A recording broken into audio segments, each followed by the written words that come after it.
ಕ್ರಿಸ್ತನಲ್ಲಿ ಪ್ರೀತಿಯುಳ್ಳ ದೇವಜನರೇ, ಯೇಸು ಕ್ರಿಸ್ತನ ಸುಮಧುರವಾದ ನಾಮದಲ್ಲಿ ನಿಮ್ಮೆಲ್ಲರನ್ನು ಸಜೀವ ವಾಕ್ಯ ಕಾರ್ಯಕ್ರಮಕ್ಕಾಗಿ ದ ವರ್ಡ್ ಆಫ್ ಲೈಫ್ ಈ ಕಾರ್ಯಕ್ರಮಕ್ಕೆ ಹೃದಯಪೂರ್ವಕವಾಗಿ ಸ್ವಾಗತಿಸುತ್ತೇನೆ ಮತ್ತು ವಂದಿಸುತ್ತೇನೆ. ದೇವರು ಒಳ್ಳೆಯವನು. ನಿಮ್ಮ ಜೀವಿತದಲ್ಲಿ ಒಳ್ಳೆಯದನ್ನೇ ಮಾಡಿದ್ದಾನೆ, ನನ್ನ ಜೀವಿತದಲ್ಲಿ ಮಾಡಿದ್ದಾನೆ. ಮತ್ತು ನೀವು ಈ ಒಂದು ಕಾರ್ಯಕ್ರಮವನ್ನು ವೀಕ್ಷಿಸ್ತಾ ಇದ್ದೀರಿ. ಭಾಗವಾಗಿ ವಿಧ ವಿಧವಾಗಿ ಅನೇಕ ಮಾತುಗಳನ್ನು ನಾವು ಕೇಳಿದ್ದೇವೆ, ಅನೇಕ ವಾಕ್ಯಗಳನ್ನು ನಾವು ಧ್ಯಾನ ಮಾಡಿದ್ದೇವೆ. ಇವತ್ತು ಸ್ವಲ್ಪ ದ ಪ್ರಮೋಷನ್, ಉದ್ಧಾರದ ಬಗ್ಗೆ ನಾವು ಸ್ವಲ್ಪ ಧ್ಯಾನ ಮಾಡುವ. ದೇವ ಮಕ್ಕಳಿಗೆ ಹೇಗೆ ಪ್ರಮೋಷನ್ ಆಗುತ್ತದೆ, ಎಲ್ಲಿಂದ ಬರುವುದು, ದ ಪ್ರಮೋಷನ್ನ ಒಳ್ಳೆಯ ಕಾರ್ಯಗಳ ಮೂಲ ಯಾರು, ಇದನ್ನು ತಿಳಿದರೆ ನಮ್ಮ ಜೀವಿತ ಇದ್ದ ಹಾಗೆ ಇರುವುದಿಲ್ಲ.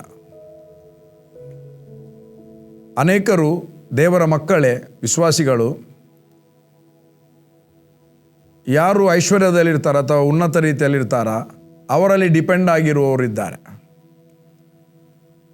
ಅವರು ಡಿಪೆಂಡ್ ಆಗಿರುವುದು ದೇವರನ್ನು ಡಿಪೆಂಡ್ ಆಗಿರ್ತಾರೆ. ಅವರು ಯಾರನ್ನು ಡಿಪೆಂಡ್ ಆಗಿದ್ದಾರೋ ಅದೇ ದೇವರನ್ನು ನಾವು ಡಿಪೆಂಡ್ ಆಗಿರುವಾಗ, ಆತುಕೊಂಡಿರುವಾಗ ನಮ್ಮ ಜೀವಿತ ಇದ್ದಾಗಿರುವುದಿಲ್ಲ. ಸತ್ಯವೇದದಲ್ಲಿ ಜ್ಞಾನೋಕ್ತಿಯಲ್ಲಿ ಬರೆದಿದೆ, ವಿವೇಕಿಯ ಜೀವದ ಮಾರ್ಗವು ಅದು ಮೇಲಕ್ಕೆ ಹೋಗ್ತದೆ. ವಿವೇಕಿ ಅಂದರೆ ಬಾರ್ನ್ ಅಗೇನ್ ಆದವ. ಜ್ಞಾನೋಕ್ತಿಯನ್ನು ನೀವು ಓದುವಾಗ 4 ಸಂಗತಿ ಬರೆದಿದ್ದಾರೆ: ಬುದ್ಧಿ, ಜ್ಞಾನ, ವಿವೇಕ, ತಿಳುವಳಿಕೆ. 4 ಕೂಡ 100% ಆಗಿರುವುದು ಕ್ರಿಸ್ತನಲ್ಲಿ. 30ನೇ ವಚನ, 2 ಕೊರಿಂಥ 1ನೇ ಅಧ್ಯಾಯ 30ನೇ ವಚನ, ಯೇಸುವು ದೇವರ ಕಡೆಯಿಂದ ನಮಗೆ ಬಂದ ಜ್ಞಾನ, ವಿಮೋಚನೆ, ಶುದ್ಧೀಕರಣಕ್ಕೆ ಕಾರಣನಾದನು. ದಟ್ ಮೀನ್ಸ್ ದೇವರ ಕಡೆಯಿಂದ ಬಂದಂಥ ಪರಿಪೂರ್ಣವಾದ ಜ್ಞಾನ ಯಾರಂದರೆ, ದ ಸೋಫಿಯಾ ಜ್ಞಾನ ಯಾರಂದರೆ ಯೇಸುವೇ ಆಗಿದ್ದಾನೆ. ಹಾಗಾದರೆ ಅದೇ ಯೇಸುವನ್ನು ನಾವು ಆತುಕೊಂಡ್ರೆ, ದೇವರು ಹೇಳಿದ್ದಾನೆ, ಚಿನ್ನವು ನನ್ನದು, ಬೆಳ್ಳಿಯು ನನ್ನದು, ಭೂಮಿಯು ಅದರಲ್ಲಿರುವ ಸಮಸ್ತವು ಯೆಹೋವನದು ಎಂಬುದಾಗಿ ಬರೆದಿದೆ. ಭೂಮಿಯು ಅದರಲ್ಲಿರುವ ಸಮಸ್ತವು ಯೆಹೋವನದೇ, ಭೂನಿವಾಸಿಗಳು ಕೂಡ ಆತನವರೇ. ಬಟ್ ಇದು ಹೀಗೆ ಬರೆಯಿಲ್ಲ, ಬೆಳ್ಳಿಯು ನನ್ನದು, ಬಂಗಾರವು ನನ್ನದು. ಪರಲೋಕದಲ್ಲಿರುವುದು ಚಿನ್ನದ ಬೀದಿ. ಎಂಟೈರ್ ಯೂನಿವರ್ಸೇ ದೇವರದು. ಅವರು ನಮ್ಮ ತಂದೆ. ಅವರನ್ನು ಆತುಕೊಂಡರೆ ನಮ್ಮ ಜೀವಿತ ಇದ್ದ ಹಾಗೆ ಇರುವುದೇ ಇಲ್ಲ. ಅದಕ್ಕೆ ನಾವು ಸ್ವಲ್ಪ ಧ್ಯಾನ ಮಾಡುವ ದೇವರ ವಾಕ್ಯದಲ್ಲಿ ಕೀರ್ತನೆ 75ನೇ ಅಧ್ಯಾಯ 6 ಮತ್ತು 8. ಯಾಕೆಂದರೆ ಉದ್ಧಾರವು ಮೂಡಲಿಂದಾಗಲಿ, ಪಡುವಳಿಂದಾಗಲಿ, ಅರಣ್ಯದಿಂದಾಗಲಿ ಬರುವುದಿಲ್ಲ. ದೇವರೇ ನ್ಯಾಯಾಧೀಶನಾಗಿ ಒಬ್ಬನನ್ನು ತೆಗೆದು ಇನ್ನೊಬ್ಬನನ್ನು ನೇಮಿಸ್ತಾನೆ. ಅದರರ್ಥ ಒಳ್ಳೆ ನಿಮ್ಮ ಅಂಕಲ್ ಇದ್ದಾರೆ ಶ್ರೀಮಂತಿಗೆ, ಅವರನ್ನು ತೆಗೆದು ನಿಮ್ಮನ್ನು ನೇಮಿಸುವುದಂತಲ್ಲ. ಬಟ್ ಬರುವಂಥದ್ದು ಎಲ್ಲವೂ ಆತನಲ್ಲಿಯೇ. ಮೂಡಲಿನಿಂದ ಬರುವುದಿಲ್ಲ, ಪಡುವಳಿನಿಂದ ಬರುವುದಿಲ್ಲ, ಅರಣ್ಯದಿಂದ ಬರುವುದಿಲ್ಲ. ಎಲ್ಲಿಂದ ಬರುವುದು? ದೇವರಿಂದಲೇ ಬರುವುದು. ಯಾವ ದೇವರಿಂದ? ಸಕಲ ವಿಧವಾದ ಬೆಳಕಿನಲ್ಲಿ ಇರುವಂಥ ದೇವರು. ಅದೆಲ್ಲಿದೆ ವಾಕ್ಯ ಇದೆ. ಯಾಕೋಬ 1ನೇ ಅಧ್ಯಾಯ 17ನೇ ವಚನ, ಎಲ್ಲ ಒಳ್ಳೆಯ ದಾನಗಳು, ಕುಂದಿಲ್ಲದ ಎಲ್ಲ ವರಗಳು ಮೇಲನಿಂದ ಸಕಲ ವಿಧವಾದ ಬೆಳಕಿಗೆ ಮೂಲ ಕಾರಣನಾದ ನಮ್ಮ ದೇವರಿಂದ, ಭೂಮಿ ಆಕಾಶ ಉಂಟು ಮಾಡಿದ ಸರ್ವಶಕ್ತನಾದ ದೇವರಿಂದ ಇಳಿದು ಬರುತ್ತದೆ. ಇದರಲ್ಲಿ ಚಂಚಲತ್ವ ಇಲ್ಲ, ವ್ಯತ್ಯಾಸ ಆಗುವುದೇ ಇಲ್ಲ, ಚಂಚಲತ್ವ ಕೂಡ ಇಲ್ಲ, ಯಾವ ಭಯ ಇಲ್ಲ. ಅದು ಬಂದರೆ ಅದು ಕ್ಷೀಣಿಸುವುದಿಲ್ಲ, ಅದರಲ್ಲಿ ಸಮಸ್ಯೆ ಇರುವುದಿಲ್ಲ. ಹಾಗಾಗಿ ನಮಗೆ ಗೊತ್ತಿರಬೇಕು ಪ್ರಿಯರೇ, ಒಳ್ಳೆಯ ದಾನಗಳು ಬರುವುದು ಎಲ್ಲಿಂದ. ಒಬ್ಬ ವ್ಯಕ್ತಿ, ಒಬ್ಬ ದೇವಸೇವಕ ಬ್ಲೆಸ್ಸಡ್ ಆಗಿದ್ದಾನೆ, ಆತನಿಗೆ ಐಶ್ವರ್ಯವನ್ನು ದೇವರು ಕೊಟ್ಟಿದ್ದಾರೆ. ನಾವು ಅವನ ಹತ್ರ ನೇತಾಡುವುದಲ್ಲ. ಒಬ್ಬ ನಿಮ್ಮ ಕುಟುಂಬದಲ್ಲಿ ಒಬ್ಬ ಐಶ್ವರ್ಯವಂತ ಇದ್ದಾನೆ, ಅವನ ಸರಂಗನ್ನು ಅಥವಾ ಅವನನ್ನು ಹಿಡಿದು ನೇತಾಡುವುದಲ್ಲ. ಅವನಿಗೆ ಎಲ್ಲಿಂದ ಬಂದಿದೆ, ದೇವರ ಮಕ್ಕಳಾಗಿರುವಂಥವರಿಗೆ ಎಲ್ಲಿಂದ ಬಂದಿದೆ, ಮೂಲ ಯಾರು ಅಂತ ನಮಗೆ ಗೊತ್ತಿರಬೇಕು. ಅದು ಬೇರೆ ಯಾರಿಂದ ಬಂದದಲ್ಲ, ದೇವರಿಂದ. ಅಷ್ಟು ಮಾತ್ರ ಅಲ್ಲ, ಒಬ್ಬ ವಿಶ್ವಾಸಿ ಐಶ್ವರ್ಯವಂತನಾದರೆ ಅವನನ್ನು ನೋಡಿ ಮತ್ಸರ ಪಡಬೇಕಂತಿಲ್ಲ, ಅವನಿಗೆ ಕೊಟ್ಟದ್ದು ದೇವರು. ನೀನು ಅವನ ಮೇಲೆ ಮತ್ಸರ ಪಟ್ಟರೆ ನೀನು ದೇವರ ಮೇಲೆ ಮತ್ಸರ ಪಡ್ತಿ. ಯಾಕೆ? ಅವನಿಗೆ ಕೊಟ್ಟವನ ಮೇಲೆ. ಮತ್ತು ಅದು ಎಲ್ಲಿಗೆ ಬೆಳೀತಾ ಅಂದರೆ, ದೇವರಿಗೆ ಅವನು ಮಾತ್ರ ಕಾಣುವುದು, ನಾವು ಕಾಣುವುದಿಲ್ವಾ? ಅವರಿಗೆ ಇನ್ನೂ ಸಹ ಮೇಲೆ ಮೇಲೆ ಹೋಗ್ತಾರೆ. ನಾವು ಇದ್ದಾಗಿದ್ದೇವೆ. ಪ್ರಾಬ್ಲಮ್ ಅವನಲ್ಲಿ ಅಲ್ಲ, ಪ್ರಾಬ್ಲಮ್ ದೇವರಲ್ಲಿ ಅಲ್ಲ, ಪ್ರಾಬ್ಲಮ್ ನಿನ್ನಲ್ಲಿ, ನನ್ನಲ್ಲಿ. ಒಂದು ವೇಳೆ ನಾನು ಹಾಗೆ ಇದ್ದರೆ, ಹಾಗೆ ಇರುವಾಗ ಒಬ್ಬ ಆಶೀರ್ವದಿಸಲ್ಪಟ್ಟಾಗ ನಾವು ಸಂತೋಷ ಪಡಬೇಕು. ಯಾಕೆ? ಅವನನ್ನು ದೇವರು ಆಶೀರ್ವದಿಸಿದ್ದು. ನೀನು ಸಂತೋಷ ಪಡುವಾಗ ನಿನ್ನ ಸಂತೋಷವನ್ನು ದೇವರು ನೋಡ್ತಾರೆ. ಯಾಕೆ? ಅವನಿಗೆ ಎಲ್ಲಿಂದ ಬಂದದ್ದು? ಮೇಲಿನಿಂದ, ದೇವರಿಂದ ಬಂದದ್ದು. ಸಕಲ ವಿಧವಾದ ಬೆಳಕಿಗೆ ಮೂಲ ಕಾರಣನಾದ ದೇವರಿಂದ ಬಂದದಕ್ಕೆ ನೀನು ಸಂತೋಷ ಪಡುವಾಗ ನಿನಗೆ ಗೊತ್ತಾಯಿತು ಅದು ಬಂದದೆಲ್ಲಿಂದ ಅಂತ. ಈಗ ಸಂತೋಷ ಯಾಕೆ ಬರ್ತಿ? ನನ್ನ ತಂದೆ ಅವನಿಗೆ ಕೊಟ್ಟದ್ದು, ಅವನಿಗೆ ಕೊಟ್ಟ ಮೇಲೆ ನನಗೆ ಕೊಡದಿರ್ತಾನ? ಖಂಡಿತವಾಗಿಯೂ ಕೊಡ್ತಾನೆ. ಯಾಕೆ? ದೇವರು ಪಾರ್ಶಿಯಾಲಿಟಿ ಅಲ್ಲ. ನಾವು ಮತ್ಸರ ಪಟ್ಟಾಗ ನಮಗೆ ಬರುವಂಥದ್ದು ಲೇಟ್ ಆಗ್ತದೆ. ನಾವು ಸಂತೋಷ ಪಟ್ಟಾಗ ನಮಗೆ ಒಳ್ಳೆಯದೇ ಬರುತ್ತದೆ. ಯಾಕೆ? ಬೈಬಲ್ ಹೇಳ್ತದೆ ಇಲ್ಲಿ ಎಲ್ಲ ಒಳ್ಳೆಯ ದಾನಗಳು, ಕುಂದಿಲ್ಲದ ವರಗಳು, ವರ ಗಿಫ್ಟ್ ಅದು ಕಡಿಮೆಯೇ ಆಗುವುದಿಲ್ಲ, ಕುಂದೇ ಇಲ್ಲ ಅದಕ್ಕೆ. ಒಳ್ಳೆಯ ದಾನ ದೇವರು ಕೊಡುವಾಗ ದ ಸುಪೀರಿಯರ್ ಕೊಡ್ತಾನೆ, ದಿ ಬೆಸ್ಟ್ ಕೊಡ್ತಾನೆ. ಕುಂದದೇ ಇರುವ ದಾನ ವರ, ಆ ವರ ಬಂದರೆ ಅದು ಕುಂದುವುದೇ ಇಲ್ಲ. ಇಂಥದ್ದು ಬಂದರೆ ಎಷ್ಟು ಒಳ್ಳೆ. ನನ್ನ ಪ್ರಿಯ ದೇವಜನರ, ದೇವರು ಕೊಡುವಾಗ ಬೆಸ್ಟ್ ಕೊಡ್ತಾರೆ. ಬೈಬಲ್ ಹೇಳ್ತದೆ, ಮಗನನ್ನೇ ಕೊಟ್ಟ ಮೇಲೆ ಸಮಸ್ತವನ್ನು ಕೊಡದಿರುವನೇ, ಕರ್ತನಾದ ಯೇಸುವನ್ನೇ ನಮಗೆ ಕೊಟ್ಟ ಮೇಲೆ ಮತ್ತು ಸಮಸ್ತವನ್ನು ಕೊಡದಿರುವನೇ, ಖಂಡಿತವಾಗಿ ಕೊಡ್ತಾನೆ. ಬಟ್ ಕೊಡ್ತಾನೆ ಅಂತ ನಾನು ಹೇಳ್ತಾ ಇದ್ದೇನೆ. ಬೈಬಲ್ ಏನು ಹೇಳ್ತದೆ? ಎಫೆಸದವರೆಗೆ ಬರೆದ ಪತ್ರಿಕೆ 1ನೇ ಅಧ್ಯಾಯ 3ನೇ ವಚನ, ಯೇಸು ಕ್ರಿಸ್ತನ ದೇವರು, ಪ್ರಭಾವ ಸ್ವರೂಪನಾದ ಯೇಸು ಕ್ರಿಸ್ತನ ದೇವರು, ತಂದೆಯೂ ಆಗಿರುವ ಆತನಿಗೆ ಸ್ತೋತ್ರ, ಆತನು ಪರಲೋಕದಲ್ಲಿನ ಸಕಲ ಆತ್ಮೀಯ ವರಗಳನ್ನು ಕ್ರಿಸ್ತ ಯೇಸುವಿನ ಮೂಲಕ ನಮಗೆ ಅನುಗ್ರಹ ಮಾಡಿದ್ದಾನೆ. ಮಾಡುತ್ತಾನೆ ಅಂತ ಬರಲಿಲ್ಲ, ಮಾಡಿದ್ದಾನೆ. ಹೇಗೆಂದರೆ ನಾವು ಸಿಟ್ಟಿನಲ್ಲಿ, ಹೊಟ್ಟೆ ಕಿಚ್ಚಿನಲ್ಲಿ, ಮತ್ಸರದಲ್ಲಿ ನಡೆದಲ್ಲ, ಪ್ರೀತಿಯಲ್ಲಿ ನಡೆದು, ಮುಂದೆ ಹೇಳ್ತದೆ ದೋಷವಿಲ್ಲದವರು ಆಗಿರಬೇಕೆಂಬುದಾಗಿ. ಅಲ್ಲಿ ಫಸ್ಟ್ ಸ್ಟೆಪ್ ನಾವು ಪ್ರೀತಿಯಲ್ಲಿ ನಡೆಯುವಂಥದ್ದು. When we walk in the love, ಎಲ್ಲ ವರಗಳು ಮ್ಯಾನಿಫೆಸ್ಟ್ ಆಗುತ್ತೆ. ಫಸ್ಟ್ ನಮ್ಮಲ್ಲಿ ಬೋಲ್ಡ್ನೆಸ್ ಬರುತ್ತದೆ. ಪ್ರೀತಿಯಲ್ಲಿ ನಡೆಯುವಾಗ ನಮಗೆ ಯಾರ ಮೇಲೆ ವೈಮನಸ್ಸು ಇರುವುದಿಲ್ಲ. ಪ್ರೀತಿಯಲ್ಲಿ ನಡೆಯುವಾಗ ಒಬ್ಬನ ಆಶೀರ್ವದಿಸಲ್ಪಟ್ಟಾಗ, ಒಬ್ಬನ ಮನೆಯಲ್ಲಿ ಒಳ್ಳೆ ಕಾರ್ ಬಂದಾಗ, ಒಬ್ಬನೊಂದು ಹೊಸ ಮನೆಯನ್ನು ಕಟ್ಟಿದಾಗ, ಅವನ ಮಕ್ಕಳು ಫಾರಿನಿಗೆ ಹೋಗಿ ಕಲಿತಾಗ ಇವನು ಟೆನ್ಷನ್ ಮಾಡುವುದಿಲ್ಲ, ಇವನು ಮತ್ಸರ ಪಡುವುದಿಲ್ಲ, ಅವನು ಒಬ್ಬ ಸಂತೋಷ ಪಟ್ಟಾಗ ಇವನು ಕೂಡ ಅದೇ ರೀತಿ ಮೇಲಕ್ಕೆ ಬರ್ತಾ ಇರ್ತಾನೆ. ಅದಕ್ಕೆ ವಿವೇಕಿಯ ಜೀವದ ಮಾರ್ಗ ಯಾವಾಗಲೂ ಮೇಲಕ್ಕೆ ಹೋಗುತ್ತದೆ, ಮೇಲಕ್ಕೆ, ಒಮ್ಮೆ ಮೇಲೆ ಒಮ್ಮೆ ಕೆಳಗೆ ಅಲ್ಲ. ಧರ್ಮೋಪದೇಶ ಕಾಂಡ 8ನೇ ಅಧ್ಯಾಯ 18ನೇ ವಚನ ಕನ್ನಡದಲ್ಲಿ ಹೀಗೆ ಹೇಳ್ತದೆ, ಆದದರಿಂದ ನಿಮ್ಮ ದೇವರಾದ ಯೆಹೋವನೇ ತಾನು ನಿಮ್ಮ ಪಿತೃಗಳಿಗೆ ಪ್ರಮಾಣಪೂರ್ವಕವಾಗಿ ಮಾಡಿದ ವಾಗ್ದಾನವನ್ನು ಈಗ ನಿಮ್ಮ ಅನುಭವಕ್ಕೆ ಬಂದ ರೀತಿಯಲ್ಲಿ ನೆರವೇರಿಸುವವನಾಗಿ ನಿಮಗೆ ಇಷ್ಟು ಭಾಗ್ಯವನ್ನು ಸಂಪಾದಿಸುವುದಕ್ಕೆ, ಏನೆಲ್ಲ ಈಗ ಸಂಪಾದಿಸಿದಿರಿ ಆ ಭಾಗ್ಯವನ್ನು ಸಂಪಾದಿಸುವುದಕ್ಕೆ ಸಾಮರ್ಥ್ಯ ಕೊಟ್ಟವನೆಂದು ಜ್ಞಾಪಕ ಮಾಡಿಕೊಳ್ಳಿರಿ. ಆ ಭಾಗವನ್ನು ಸಂಪಾದಿಸುವುದಕ್ಕೆ ಸಾಮರ್ಥ್ಯವನ್ನು ಕೊಡ್ತಾನೆ. ಸಾಮರ್ಥ್ಯ ಅಂದರೆ that is the ability of god. ನಮ್ಮಲ್ಲಿರುವ ದೇವರ ಸಾಮರ್ಥ್ಯ. ನಾವು ಸಂಪಾದನೆ ಮಾಡೋದಕ್ಕೆ ಸಾಮರ್ಥ್ಯ ಕೊಡುವುದಂದರೆ ಬೋಲ್ಡ್ನೆಸ್ ಕೊಡ್ತಾನೆ, ಫಿಯರ್ ಇರುವುದಿಲ್ಲ. ಬೋಲ್ಡ್ನೆಸ್ನಲ್ಲಿ ನಾವು ನಡೆಯುತ್ತೇವೆ ಮತ್ತು ವಿಸ್ಡಮ್ನಲ್ಲಿ ನಡೆಯುತ್ತೇವೆ. ಕಡಿಮೆ ಖರ್ಚಿನಲ್ಲಿ ಹೆಚ್ಚು ಆದಾಯ ಬರುವಂಥ ವಿಸ್ಡಮ್ನಲ್ಲಿ ನಮ್ಮನ್ನು ದೇವರು ಆಪರೇಟ್ ಮಾಡ್ತಾನೆ, ನಾವು ನಡೆಸಲ್ಪಡ್ತೇವೆ. ಹಾಗಾಗಿ ಇಂಗ್ಲೀಷ್ನಲ್ಲಿ ಹೇಳುವುದಾದರೆ, but thou shalt remember the lord thy god, for it is he that giveth the power to get wealth. ಕನ್ನಡದಲ್ಲಿ ಸ್ವಲ್ಪ ಬೇರೆನೇ ಅರ್ಥವಿದೆ. Power to get wealth. ನೀವು ಸಂಪಾದನೆ ಮಾಡುವುದಕ್ಕೋಸ್ಕರ, ಕೊಳ್ಳೆಯಾಗಿ ಸಂಪಾದನೆ ಮಾಡುವುದಕ್ಕೋಸ್ಕರ ದೇವರು ಪವರ್ ಟು ಗೆಟ್ ವೆಲ್ತ್, ಸಾಮರ್ಥ್ಯವನ್ನು ಕೊಡುತ್ತಾನೆ. ಹಾಗಾದರೆ ಸಂಪಾದನೆ ಮಾಡಲಿಕ್ಕೆ ಸಾಮರ್ಥ್ಯ ಕೊಡುವುದು ಯಾರು? ಭಾಳ ಒಳ್ಳೆಯ ಒಂದು ವಚನ. ನಿನ್ನ ಕಷ್ಟಾರ್ಜಿತವನ್ನು ನೀನೇ ಅನುಭವಿಸ್ತಿ, ನಿನಗೆ ಶುಭವಿರೋದು. ನಿನ್ನ ಕಷ್ಟಾರ್ಜಿತವನ್ನು, ಅಯ್ಯೋ ನಾನು ಬಾರ್ನೆಗೇನ್ ಆದಮೇಲೆ ಪುನಃ ಕಷ್ಟವನ್ನು ನಾನೇ ಅನುಭವಿಸಬೇಕಾ? ಹಾಗೆ ಅಲ್ಲ. ನೀನು ಕಷ್ಟಪಟ್ಟು ಸಂಪಾದಿಸಿದ ಸಂಪಾದನೆಯನ್ನು ನೀನು ಮತ್ತು ನಿನ್ನ ಕುಟುಂಬ ಅನುಭವಿಸ್ತದೆ. ನೀನು ಏನು ಕಷ್ಟಪಟ್ಟಿದೆಯಾ, ನಿನಗೆ ಏನು ಸಂಪಾದನೆ ಬಂದಿದೆಯಾ, ಅದರಲ್ಲಿ 1 ರೂಪಾಯಿ ಕೂಡ ನಿನ್ನ ಕುಟುಂಬಕ್ಕೆ ಅಲ್ಲದೆ ಹೊರಗೆ ವ್ಯರ್ಥವಾಗಿ ಹೋಗುವುದಿಲ್ಲ. ನಿನಗೆ ಕಾರ್ನಲ್ಲಿ ನೀನು ಪೆಟ್ರೋಲ್ ಹಾಕಿದ್ದಿ, ಡೀಸೆಲ್ ಹಾಕಿದ್ದಿ, ನೀನು ಒಟ್ರಾಸಿ ತಿರುಗುವುದಿಲ್ಲ. ನಿನಗೆ ಎಲ್ಲಿಗೆ ಹೋಗುವು ತಿರುಗಿ ನೆನಪಿಲ್ಲದೆ ಎಲ್ಲ ಕರೆಕ್ಟ್ ಮೆಮರೈ ನೆನಪಿದ್ದುಕೊಂಡು 1 by 1 ಕೆಲಸವನ್ನು ನೀನು ಮಾಡ್ತಾ ಹೋಗ್ತಿ. ಸುಮ್ಮನೆ ತಿರುಗಿ ವೇಸ್ಟ್, ನಿನ್ನ ಹಣ ವೇಸ್ಟ್ ಆಗುವುದಿಲ್ಲ.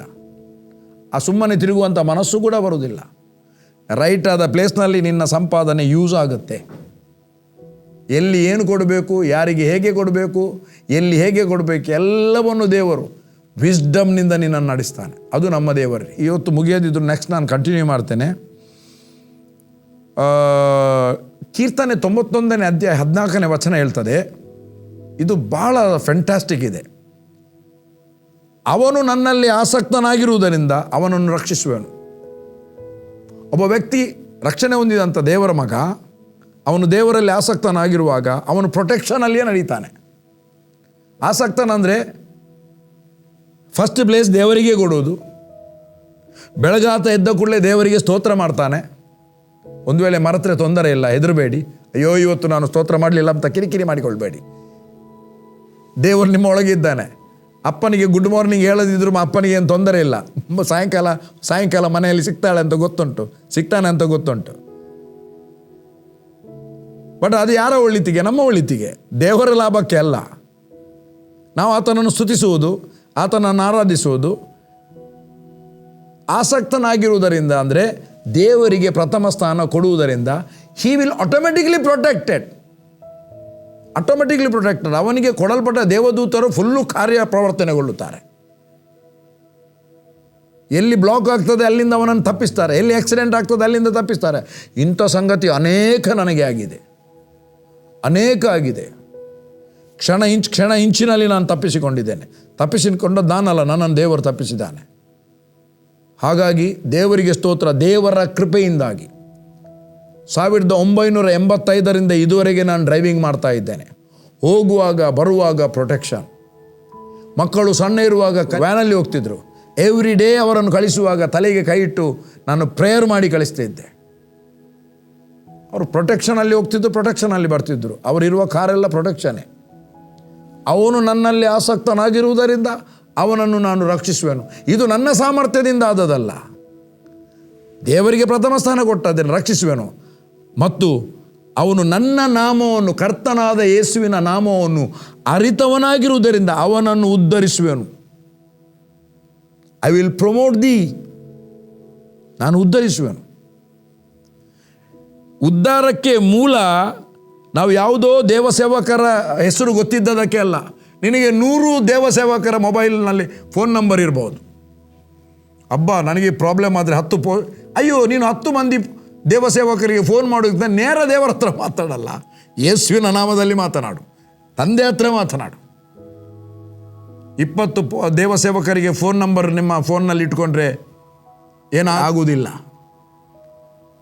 ಅವರು ಹೇಳಿದಂಥ ದೇವರ ವಾಕ್ಯವನ್ನು ಕೇಳಿ ನಿಮ್ಮ ಸ್ಪಿರಿಟ್ನೊಳಗೆ ಹಾಕಿದರೆ, ದೇವರು ಯೇಸು ಹೇಳ್ತಾನೆ, ನಾನು ಮಾತಾಡಿದ ಮಾತುಗಳು ಆತ್ಮವಾಗಿ ಜೀವವಾಗಿವೆ, ಅವು ಆತ್ಮಕ್ಕೆ ಜೀವವನ್ನು ಕೊಡ್ತದೆ. It will give the life to the spirit. It shall give life to the spirit. ಅದು ನಿಮ್ಮ ಆತ್ಮಕ್ಕೆ ಏನು ಕೊಡ್ತದೆ? ಲೈಫ್ ಕೊಡುತ್ತದೆ, ಜೀವ ಕೊಡುತ್ತದೆ. ಎಂಥ ಜೀವ? ಅಬಂಡೆಂಟ್ ಲೈಫ್, ದ ಝೋಯೆ ಲೈಫ್, ಅದನ್ನು ಕೊಡ್ತದೆ. ಹಾಗೆ ಪ್ರಿಯರೇ, ಅವನು ನನ್ನ ನಾಮವನ್ನು ಅರಿತವನಾಗಿರುವುದರಿಂದ, ಒಬ್ಬ ವ್ಯಕ್ತಿಗೆ ಕರ್ತನಾದ ಯೇಸುವಿನ ನಾಮ ಅರಿಯುವುದಂದರೆ ಅದರ ಮೇಲೆ ಪೂರ್ಣ ಭರವಸೆ. ನಾನು ಈ ನಾಮದಲ್ಲಿ ಪ್ರಾರ್ಥನೆ ಮಾಡುವಾಗ ಅಸಾಧ್ಯವಾದುದು ಸಾಧ್ಯವಾಗ್ತದೆ. ಈ ನಾಮದಲ್ಲಿ ಪ್ರಾರ್ಥನೆ ಮಾಡುವಾಗ ಅಸಾಧಾರಣವಾದು ಸಾಧ್ಯ ಆಗ್ತದೆ. ಈ ನಾಮದಲ್ಲಿ ನನ್ನ ಮಕ್ಕಳಿಗೆ ಪ್ರಾರ್ಥನೆ ಮಾಡುವಾಗ ಮಕ್ಕಳು ಬದಲಾಗುತ್ತಾರೆ. ಈ ನಾಮದಲ್ಲಿ ನಾನು ಪ್ರಾರ್ಥನೆ ಮಾಡುವಾಗ ಪ್ರಾಬ್ಲಮ್ಸ್ಗಳು ಸಾಲ್ವ್ ಆಗ್ತದೆ. ಆ ನಾಮದ ಮೇಲೆ ನ್ಯೂ ಅಂದರೆ ಆತನು ಒಳಗಿನಿಂದ ಆತನು ಗೊತ್ತಿರುವಂಥದ್ದು.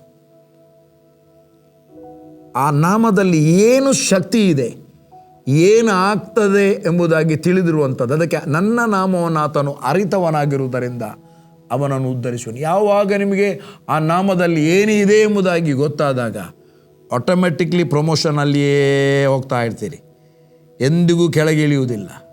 37ನೇ ಅಧ್ಯಾಯ 17ನೇ ವಚನ ಕೀರ್ತನೆ ಹೇಳ್ತದೆ, ದುಷ್ಟರ ತೋಳುಗಳು ಮುರಿದು ಹೋಗುವವು, ನೀತಿವಂತರನ್ನು ಯೆಹೋವನೇ ಉದ್ಧರಿಸುವನು. ಯಾವ ವ್ಯಕ್ತಿ ನಿಮ್ಮನ್ನು ಉದ್ಧರಿಸುವುದಲ್ಲ. ನೀತಿವಂತರನ್ನು ಯಾರು ಉದ್ಧರಿಸ್ತಾರೆ? ಯೆಹೋವನೇ ಉದ್ಧರಿಸ್ತಾನೆ. ನಮ್ಮ ತಂದೆ ಉದ್ಧರಿಸ್ತಾರೆ. ಆತನ ನಾಮ ಯೆಹೋವ. ಆತನು ನಮ್ಮ ತಂದೆ. ಆತ ನಮಗೆ ತಂದೆಯಾಗಿದ್ದಾನೆ. ಮತ್ತು ಹಳೆ ಒಡಂಬಡಿಕೆಯಲ್ಲಿ ಆ ಹಳೆ ಒಡಂಬಡಿಕೆಗೆ ಅನುಸಾರವಾಗಿ ಯೋಬ ಒಂದು ಮಾತು ಬರೆದಿದ್ದ. ಯೋಬನ ಪತ್ರಿಕೆಯಲ್ಲಿ ಗ್ರಂಥದಲ್ಲಿ 22ನೇ ಅಧ್ಯಾಯ 23ನೇ ವಚನ. ಅದೇ ಅಧ್ಯಾಯದಲ್ಲಿ 28ನೇ ವಚನ, ನನ್ನ favourite word, you shall declare thing it shall be established, light will shine on your path. ನಾವು ಡಿಕ್ಲೇರ್ ಮಾಡಿದಾಗ ಏನಾಗುತ್ತೆ ಎಂಬುದಾಗಿ. ಬಟ್ ಇಲ್ಲಿ 22ನೇ ಅಧ್ಯಾಯ 23ನೇ ವಚನದಲ್ಲಿ, ನೀನು ಸರ್ವಶಕ್ತನ ಕಡೆಗೆ ತಿರುಗಿಕೊಂಡು ನಿನ್ನ ಗುಡಾರಗಳಿಂದ ಅನ್ಯಾಯವನ್ನು ದೂರ ಮಾಡಿದರೆ ನೀನು ಉದ್ಧಾರವಾಗ್ತಿ. ಇವತ್ತು ಉದ್ಧಾರಕ್ಕೆ ತಡೆ ಯಾವುದು? ಎಲ್ಲ ಇದೆ, ನಾನೀಗ ಹೇಳಿದೆ ಎಲ್ಲ ಗೊತ್ತಿದೆ, ಆದರೆ ತಡೆ ಆಗ್ತಾ ಇದೆ. ಯಾಕೆ? ಉದ್ಧಾರ ಡೋರ್ನಲ್ಲಿಯೇ ಇದೆ. ಡೋರ್ ಬಾಗಿಲು, ನಮ್ಮ ಮನೆಯ ಬಾಗಿಲು ನಾವು ಅಲ್ಲಿಯೇ ನಿಂತಿದೆ, ಒಳಗಡೆ ಬರ್ತಾ ಇಲ್ಲ. ಯಾಕೆ? ಸರ್ವಶಕ್ತನ ಕಡೆಗೆ ತಿರುಗಿಕೊಂಡಂದರೆ ರಿಪೆಂಟ್. 180 ಡಿಗ್ರಿ ತಿರುಗುವುದು. ದೇವರಿಗೆ ಬೆನ್ನು ಮಾಡಿದ್ದಿ, ಈಗ 180 ಡಿಗ್ರಿ ತಿರುಗಿ ಮುಖ ಮಾಡು. ರಿಪೆಂಟ್. ನಿನ್ನ ಗುಡಾರಗಳಿಂದ ಅನ್ಯಾಯವನ್ನು ದೂರ ಮಾಡಿದರೆ ಉದ್ಧಾರವಾಗುವೆ. ಇದು ರೈಟ್ ತಾನೇ? ಕೆಲವರು ಸ್ಟಕ್ ಯಾಕೆ ಹಾಕಿದ್ದಾರೆ? ಅನ್ಯಾಯ ಮಾಡ್ತಾ ಇದ್ದಾರೆ, ಮಾತುಗಳ ಮೂಲಕ, ಕಾರ್ಯಗಳ ಮೂಲಕ. ಏನು ಅನ್ಯಾಯ ಮಾಡ್ತಾ ಇದ್ದೀರಿ, ಏನು ಅನ್ಯಾಯ ಮಾಡ್ತಾ ಇದ್ದಾರೆ, ಆ ಭಾಗದಲ್ಲಿ ದೇವರ ಕಡೆಗೆ ತಿರುಗುವುದು, ರಿಪೆಂಟ್. ಸರ್ವಶಕ್ತನ ಕಡೆಗೆ ತಿರುಗುವುದು, ನಮ್ಮ ತಂದೆಯಾದ ದೇವರ ಕಡೆಗೆ ತಿರುಗುವುದು. ಇನ್ನು ಮಾಡುವುದಿಲ್ಲ. ಆವಾಗ ದೇವರ ಉದ್ಧಾರ ನಿನ್ನಲ್ಲಿ ಮ್ಯಾನಿಫೆಸ್ಟ್ ಆಗಲಿಕ್ಕೆ ಸ್ಟಾರ್ಟ್ ಆಗುತ್ತೆ. ಇಲ್ಲೊಬ್ಬ ಅರಸ ಇದ್ದ ಹಳೆ ಒಡಂಬಡಿಕೆಯಲ್ಲಿ, ಉಜ್ಜಿಯ. 2 ಪೂರ್ವಕಾಲ ವೃತ್ತಾಂತ 26ನೇ ಅಧ್ಯಾಯ 5ನೇ ವಚನದಲ್ಲಿ ಹೀಗೆ ಬರೆದಿದೆ, ದೇವ ಭಕ್ತಿಯನ್ನು ಬೋಧಿಸುತ್ತಿದ್ದ ಜಕರ್ಯನ ಜೀವಮಾನದಲ್ಲಿ ಅವನು ದೇವರನ್ನು ಅವಲಂಬಿಸಿಕೊಂಡಿದ್ದಾನೆ. ಅದಕ್ಕೆ ನಾನು ಹಾಗೆ ಹೇಳಿದ್ದು, ಅವಲಂಬಿಸಿ ಇರುವಂಥದ್ದು, ಆತುಕೊಳ್ಳುವಂಥದ್ದು, ದೇವರನ್ನೇ ಆತುಕೊಳ್ಳುವಂಥದ್ದು, ಬೇರೆ ಯಾರನ್ನು ಆತುಕೊಳ್ಳಬೇಡಿ. ದೇವ ಭಕ್ತಿಯನ್ನು ಬೋಧಿಸಿದ ಜಕರ್ಯನ ಜೀವಮಾನದಲ್ಲಿ ಅವನು ಜಕರ್ಯನನ್ನು ಆತುಕೊಳ್ಳಿಲ್ಲ. ಜಕರ್ಯ ಏನು ಕಲಿಸ್ತಾ ಇದ್ದಾನೆ? ದೇವರನ್ನು ಆತುಕೊಳ್ಳಿಕ್ಕೆ ಕಲಿಸ್ತಿದ್ದಾನೆ, ಜಕರ್ಯನನ್ನು ಆತುಕೊಳ್ಳಿಕ್ಕೆ ಕಲಿಸ್ತಾ ಇಲ್ಲ. ಇವತ್ತು ಅನೇಕ ಬಿಲಿವರ್ಗಳು ಹಿಂದೆ ಹೋಗ್ತಿದ್ದಾರೆ. ಯಾಕೆ ಅಂದರೆ ಅವರಿಗೆ ಮುಂದೆ ಬರಲಿಕ್ಕೆ ಆಗ್ತಾ ಇರಲಿಲ್ಲ. ಬೋಧನೆಯಲ್ಲಿ ತಪ್ಪಾಗಿದೆ. ಜಕರ್ಯನು ಬೋಧಿಸ್ತಾ ಇದ್ದ, ಯಾರನ್ನು ಆತುಕೊಳ್ಳಿಕ್ಕೆ ಬೋಧಿಸ್ತಾ ಇದ್ದ? ಅರಸನಾದ ಉಜ್ಜಯನಿಗೆ ದೇವರನ್ನು ಆತುಕೊಳ್ಳಿಕ್ಕೆ ಬೋಧಿಸ್ತಾ ಇದ್ದ. ದಾನಿಯೇಲ ನೆಬೂಕದ್ನೆಚ್ಚರನಿಗೆ ಹೇಳಿದ ಏನು ಮಾಡಬೇಕಂತ. ದಾನಿಯೇಲನ ಕಡೆಗೆ ತಿರುಗಲಿಕ್ಕೆ ಹೇಳಿಲ್ಲ. ಆದರೆ ಅವನು ದಾನಿಯೇಲ ಹೇಳಿದನ್ನು ರಿಜೆಕ್ಟ್ ಮಾಡಿದ. ದೇವರನ್ನು ಆತುಕೊಳ್ಳೇ ಇಲ್ಲ. ಕೆಲವು ಆ್ಯಕ್ಷನ್ ಹೇಳಿಕೊಟ್ಟ, ಏನೇನು ಮಾಡಬೇಕು ಅಂತ. ಆವಾಗ ನಿನ್ನ ದಿನಗಳು ವೃದ್ಧಿಯಾಗುವು. 7 ವರ್ಷ ಹುಲ್ಲು ತಿನ್ನಲಿಕ್ಕೆ ಹೋದ, ಮತ್ತೆ ಪುನರ್ಸ್ಥಾಪಿಸಲ್ಪಟ್ಟ. ಎಲ್ಲಿಯೂ ಅಡಗಿದ್ದ, ಯಾರಿಗೂ ಆತನ ಸಿಕ್ಕಿದಾನೆ ಇಲ್ವೋ ಗೊತ್ತಿಲ್ಲ. ಬೈಬಲಲ್ಲಿ ಆತನ ಬಗ್ಗೆ ನಂತರ ಉಲ್ಲೇಖ ಇಲ್ಲ. ನಂತರ ಅವನು ತಿರುಗಿ ರೆಸ್ಟೋರ್ ಆದ. ಇಲ್ಲಿ ದೇವಭಕ್ತಿಯನ್ನು ಬೋಧಿಸುತ್ತಿದ್ದ ಜಕರ್ಯನ ಜೀವಮಾನದಲ್ಲಿ ಅವನು ದೇವರನ್ನು ಅವಲಂಬಿಸಿಕೊಂಡಿದ್ದನು. ಜಕರ್ಯನ ಜೀವಮಾನದಲ್ಲೆಲ್ಲ ಉಜ್ಜಿಯ ದೇವರನ್ನೇ ಅವಲಂಬಿಸಿಕೊಂಡಿದ್ದನು. ಅವನು ಬಲಿಷ್ಠನಾದ, ಉಜ್ಜಿಯನು ಬಲಿಷ್ಠನಾದ, ನಂತರ ಗರ್ವಿಷ್ಠನಾದ, ಭ್ರಷ್ಟನಾದ. ಅಹಂಕಾರ ಬಂತು, ಭ್ರಷ್ಟನಾದ.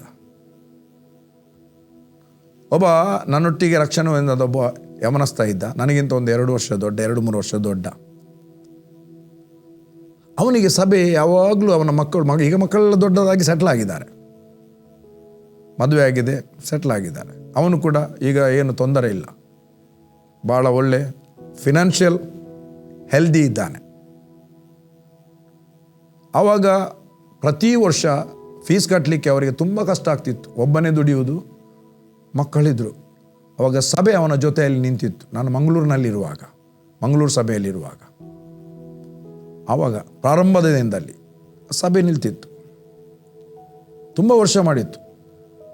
ನಂತರ ಒಂದು ದಿವಸ ಸಿಕ್ಕಿದ, ನನ್ನ ಹತ್ರ ಮಾತಾಡಿದ. ಅವನಿಗೆ ಈ ಮಾತು, ದೇವರು ಈ ಮಾತಿನ ಮೂಲಕ ಅವನೊಂದಿಗೆ ಮಾತನಾಡಿದರು.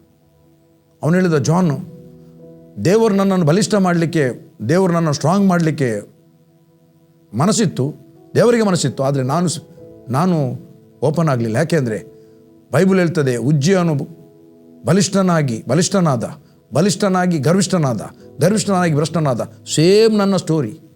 ಯಾವಾಗ ಇದು ನಾನು ಕೂಡ ಹೀಗೇನೆ ಇದ್ದೇನೆ ಅಂತ ಗೊತ್ತಾಯಿತು, ನಾನು ಪೂರ್ಣ ಸರ್ವಶಕ್ತನ ಕಡೆಗೆ ತಿರುಗಿಕೊಂಡೆ, ನಾನು ರಿಪೆಂಟ್ ಆದೆ. ಅವನು ಹೇಳಿದ್ದು ಹೌದು. ಯಾವಾಗ ಅದು ಅವನಿಗೆ ಮನವರಿಕೆ ಆಯಿತು, ಅವನದನ್ನು ಒಪ್ಪಿಕೊಂಡ, ಅವನ ಲೈಫೇ ಚೇಂಜ್ ಆಯ್ತು ರೀ. ಟೋಟಲಿ ಚೇಂಜ್ ಆದ, ಟೋಟಲಿ. ಈಗ ಇನ್ನೋವೆಲ್ಲ ತಗೊಂಡಿದ್ದಾನೆ. ಇನ್ನೋವ ತಗೊಂಡದ ಆಶೀರ್ವಾದ ಅಲ್ಲ ಅಂತ ಹೇಳುವುದಿಲ್ಲ. ಸ್ವಂತ ಮನೆ ಕಟ್ಟಿದ, ಇನ್ನೋವ ತಗೊಂಡ, ಮಕ್ಕಳಿಗೆ ಮದುವೆ ಮಾಡಿದ.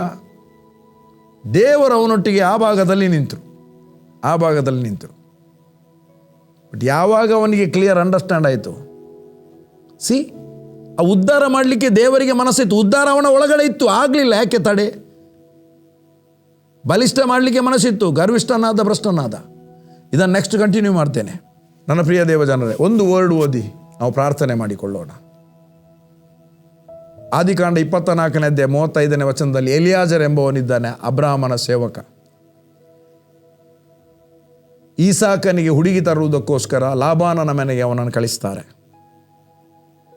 ಈಸಾಕನಿಗೆ ಹುಡುಗಿಯನ್ನು ತರುವುದಕ್ಕೋಸ್ಕರ, ರೆಬೆಕ್ಕ ತರುವುದಕ್ಕೋಸ್ಕರ ಅವನನ್ನು ಲಾಬಾನನ ಮನೆಗೆ, ಅವನ ಊರಿಗೆ ಕಳಿಸ್ತಾನೆ. ಅಲ್ಲಿ ಒಂದು ಮಾತು ಹೇಳ್ತಾನೆ ಅಬ್ರಹಾಮನ ಬಗ್ಗೆ, ವೆರಿ ಫ್ಯಾಂಟಾಸ್ಟಿಕ್ ವರ್ಡ್. ಯೆಹೋವನು ನನ್ನ ದಣಿಯನ್ನು ಬಹಳವಾಗಿ ಅಭಿವೃದ್ಧಿಪಡಿಸಿ ಅವನಿಗೆ ಕುರಿದನಗಳನ್ನು, ಬೆಳ್ಳಿ ಬಂಗಾರಗಳನ್ನು, ದಾಸದಾಸಿಯರ ಒಂಟೆಗಳನ್ನು, ಕತ್ತೆಗಳನ್ನು ಕೊಟ್ಟದ್ದರಿಂದ ಅವನು ಧನವಂತನಾದನು. ಯೆಹೋವನು ನನ್ನ ದಣಿಯನ್ನು ಬಹಳವಾಗಿ ಅಭಿವೃದ್ಧಿಪಡಿಸಿ ಅವನಿಗೆ ಕುರಿದನಗಳನ್ನು, ಬೆಳ್ಳಿ ಬಂಗಾರವನ್ನು, ದಾಸದಾಸಿಯರನ್ನು, ಒಂಟೆಗಳನ್ನು, ಕತ್ತೆಗಳನ್ನು ಕೊಟ್ಟದ್ದರಿಂದ ಅವನು ಧನವಂತನಾದನು. ಅವರಿಗೆ ಆರೋಗ್ಯದಲ್ಲಿ ಯಾವ ತಾಪತ್ರಯ ಇರಲಿಲ್ಲ, ಆರೋಗ್ಯದಲ್ಲಿದ್ದರು, ಎನಿಮಿಗಳಿಲ್ಲದೆ ಸುರಕ್ಷಿತವಾಗಿದ್ದ, ಎಲ್ಲರವನೊಟ್ಟಿಗೆ ಭಾಳ ಸಮಾಧಾನವಾಗಿದ್ದರು.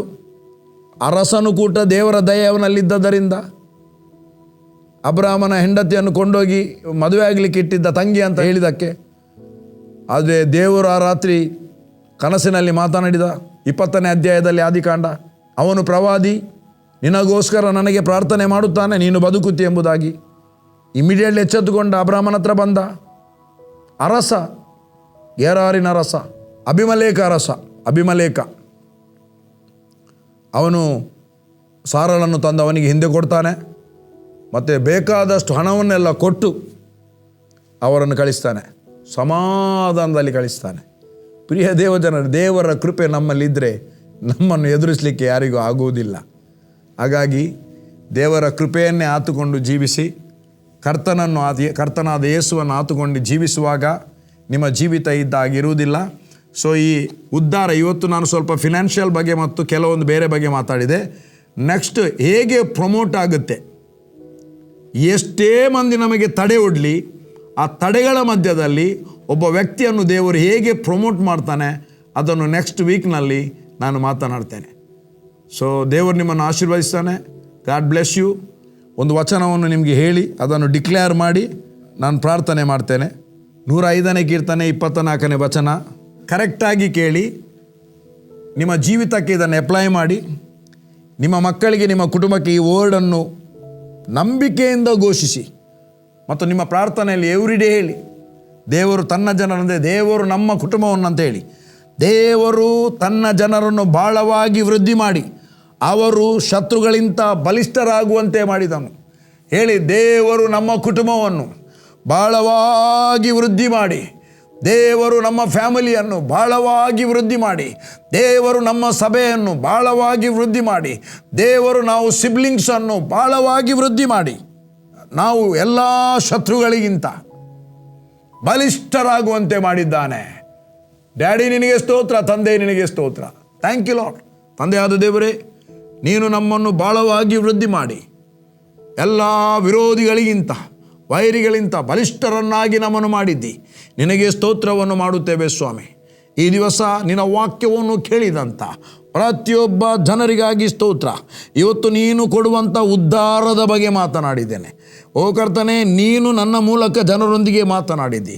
ಉದ್ಧಾರವು ಮೂಡಲಿನಿಂದ, ಪಡುವಲಿನಿಂದ, ಅರಣ್ಯದಿಂದ ಅಲ್ಲ, ಅದು ಉದ್ಧಾರಕ್ಕೆ ಮೂಲ ಕಾರಣನಾಗಿರುವ ನಿನ್ನಿಂದಲೇ. ಸಕಲ ವಿಧವಾದ ಬೆಳಕಿಗೆ ಮೂಲ ಕಾರಣನಾದ ದೇವರಾದ ನಮ್ಮ ತಂದೆಯಾದ ನಿನ್ನಿಂದಲೇ ಬರುವಂಥದ್ದು ಸ್ವಾಮಿ. ಒಬ್ಬರು ಕೂಡ ಕೊರತೆಯಲ್ಲಿರುವುದಿಲ್ಲ, ಕಡಿಮೆಯಲ್ಲಿರುವುದಿಲ್ಲ, ಉದ್ಧಾರದಲ್ಲಿರ್ತಾರೆ. ದೇವರಿನ ಘನವುಳ್ಳ ನಾಮಕ್ಕೆ ಸ್ತೋತ್ರ.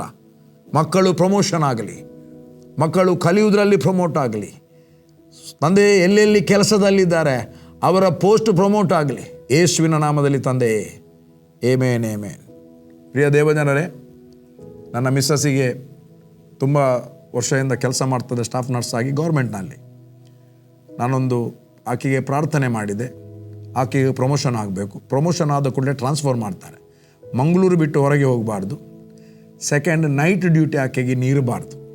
3 ಸಂಗತಿ ನಾನು ತುಂಬ ದಿವಸ ಡಿಕ್ಲೇರ್ ಮಾಡಿ, ಡಿಕ್ರಿ ಹಾಕಿ ಎಗ್ರಿಮೆಂಟ್ನಲ್ಲಿ ಪ್ರೇಯರ್ ಮಾಡಿದ್ದೆವು. ಆಕೆಗೆ ಪ್ರಮೋಷನ್ ಆಯಿತು. Post promotion, salary promotion. Post ಅಲ್ಲಿಯೇ ಮಂಗಳೂರಿನಲ್ಲಿ ಒಂದು ಹಾಸ್ಪಿಟಲನ್ನು ತೆಗೆದು ಹತ್ತಿರದ ಇನ್ನೊಂದು ಹಾಸ್ಪಿಟಲ್ಗೆ ಹಾಕಿದರು. 4ನೇದು ರಿಟೈರ್ಡಿಗೆ 2 ವರ್ಷ ಇರುವುದಂತ ಹೇಳಿ ನೈಟನ್ನು ಕ್ಯಾನ್ಸಲ್ ಮಾಡಿಬಿಟ್ರು, ನೈಟ್ ಡ್ಯೂಟಿ. ಸೊ ಡಿಕ್ಲೇರ್ ಮಾಡಿದೆ. ನನ್ನ ತಂದೆ ಆ ಕಾರ್ಯವನ್ನು ಏನು ಡಿಕ್ಲೇರ್ ಮಾಡಿದ್ದಾನ ಆ 4 ಕಾರ್ಯಗಳನ್ನು ನೆರವೇರಿಸಿದ್ದಾನೆ. ನಿಮಗೂ ಮಾಡ್ತಾನೆ. God bless you. ಬೆಳಿಗ್ಗೆ 6:30 ಗಂಟೆಯಿಂದ 7 ಗಂಟೆ ತನಕ ಒಂದೊಂದು ಸಬ್ಜೆಕ್ಟ್ನ ಮೇಲೆ ನಾನು ಟೀಚ್ ಮಾಡ್ತಾ ಇದ್ದೇನೆ. ಆಲ್ಮೋಸ್ಟ್ 20 days 10 days ಹೀಗೆಲ್ಲ ಹೋಗ್ತಾ ಇದೆ ಒಂದು ಸಬ್ಜೆಕ್ಟ್. ಫೇಸ್ಬುಕ್ ಮತ್ತು ಯೂಟ್ಯೂಬ್ನಲ್ಲಿ ಯೂಟ್ಯೂಬ್ ಜಾನ್ ಅಮ್ಮಣ್ಣ ಎಂಬ ಹೆಸರಿನ ಯೂಟ್ಯೂಬ್ ಚಾನಲ್ ಇದೆ, ಸಬ್ಸ್ಕ್ರೈಬ್ ಮಾಡಿ.